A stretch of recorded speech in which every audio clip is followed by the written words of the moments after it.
Xi Jinping n'a aucune considération pour Donald Trump. Aussi, quand Xi Jinping lui dit « Le monde entier observe notre rencontre. La situation internationale traverse une zone de turbulence. Les États-Unis et la Chine peuvent-ils éviter le piège de Thucydide ?» Je pense que le message est clair.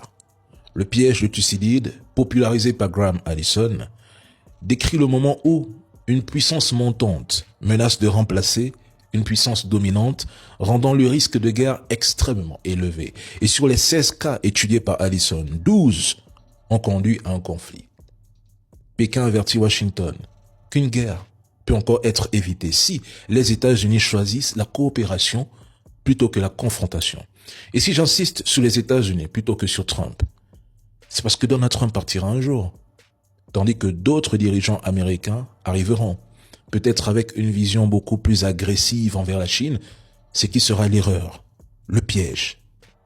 Comprenez que les Chinois ne sont pas opposés à une coopération durable, mais ils veulent que Washington accepte la montée en puissance chinoise et cesse de chercher à la contenir, notamment sur Taïwan, la technologie ou la mer de Chine méridionale. Sinon, le piège devient réel, celui d'un affrontement entre une puissance établie et une puissance ascendante.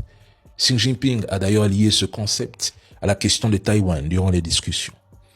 C'est une manière élégante, polie, froide et historique de dire à Donald Trump « Nous sommes en train de vous dépasser.